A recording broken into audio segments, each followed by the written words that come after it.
At this point in the NBA offseason, you might be thinking that all the trades are over. All the big moves have already happened, and now we're just going to wait around for the season, and you'd be wrong. Because basically every single NBA offseason, things start to pick back up in terms of trades. We have a little bit of a lull after the draft, after free agency, but this time of the year, we almost always have some kind of big move. And the reason for that is because we're starting NBA Summer League. All these NBA teams are descending on Vegas. They're all going to have conversations in person about players that they may or may not want to trade, and that helps pick things up significantly. Summer League happens in July every year, and it's not uncommon to have big NBA trades in July, August, and September. You can't underestimate how important it is for these NBA teams to have just real, actual conversations in person. And the name right now, the number one guy on the they are going to get traded next list is Lauri Markkanen. Now, some of you might be wondering, why would the Jazz want to trade away Markkanen? He is an all-NBA caliber player. He's still pretty young, still fits along the timeline of what Utah has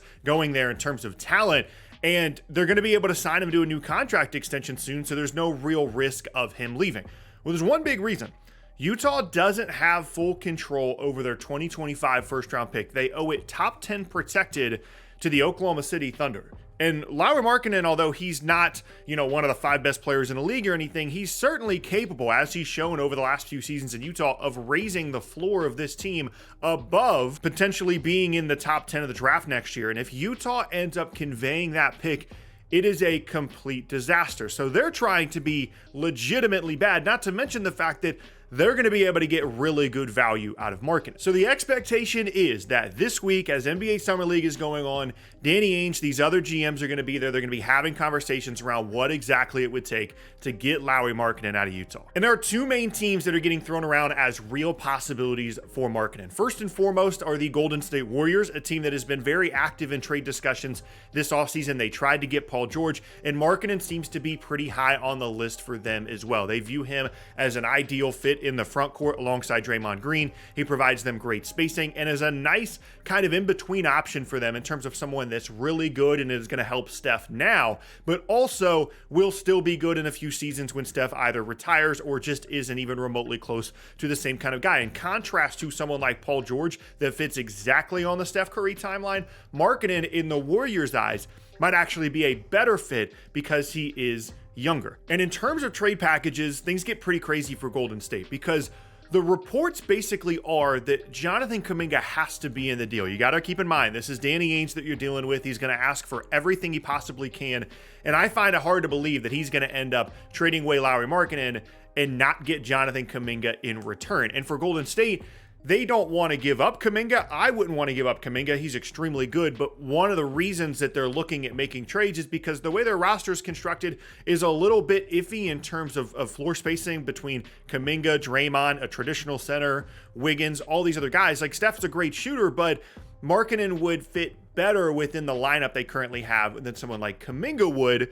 And so him being in the trade absolutely makes sense. Now, outside of that, the nice thing for Markkanen is that his contract isn't that big, so it wouldn't be difficult for Golden State to be able to match salaries. They could do Kevon Looney, they could do Moses Moody, handful of different things. And so essentially the structure would be Kuminga, other salaries, some potentially with value, someone like Moses Moody, and then whatever draft compensation Utah wants to ask for in exchange. That would be the maximum that I could see Golden State going up to, would be Kuminga, Moody, and some picks, potentially all the picks that Golden State has available to trade, because again, Markkanen's very good. Some of you might think that he's overrated. Some of you might not think that he's actually that good. He is a legitimate all-NBA caliber player, one of the better scoring forwards that we have in the league. And if it was that kind of structure where it's Kuminga and some picks, having a lineup for Golden State of Steph, Podziemski, Wiggins, Markkanen, and then Draymond at the 5, or you could even play Markkanen on the wing. You could play him at the 3 and then play a traditional 5 and then bring someone like Wiggins off the bench.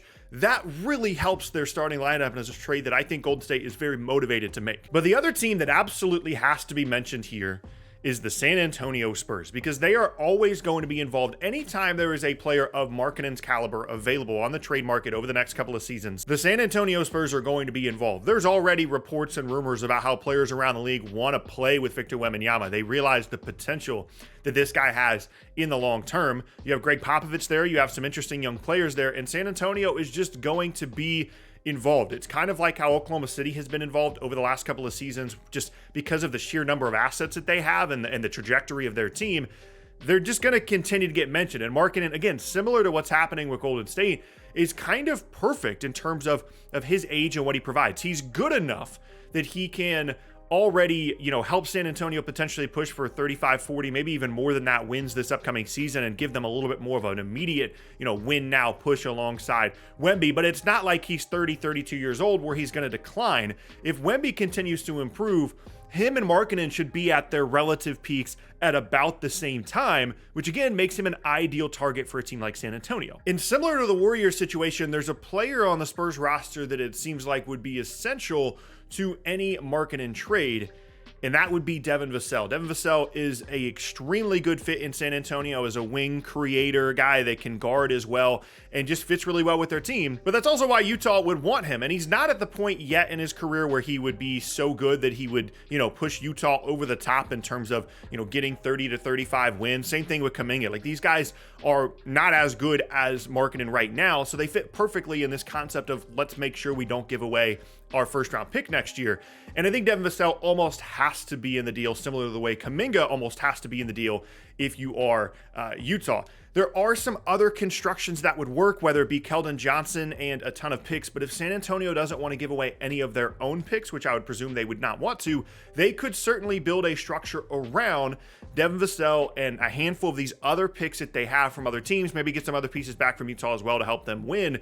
And that would be the deal. And essentially the decision-making process for San Antonio that they're going through is, does it make sense to get rid of someone like Devin Vassell for a little bit more of a star caliber player in Lauri Markkanen, or does it make more sense to just wait and let those guys develop? And selfishly, as an NBA fan, the concept of Markkanen and Wemby together in the front court is awesome. It's a move that I absolutely want to see, but I also don't really want to see the Spurs get rid of Devin Vassell either, so it's a very tricky situation for a team in San Antonio that is trying to be a little bit in between not being so good and trying to go all in right now, but they can't be a 25-win team next season. And I say all this to say that Utah is in a fantastic position. With the exception of owing their pick top 10 protected to Oklahoma City in 2025, they are in an ideal spot here. There are multiple bidders for a player of Lauri Markkanen's caliber that is very good. They're going to be able to get a ton of value in exchange for him, and it just fits perfectly with what everybody needs. Each of these teams have a lot to offer. San Antonio certainly has more, and if it comes down to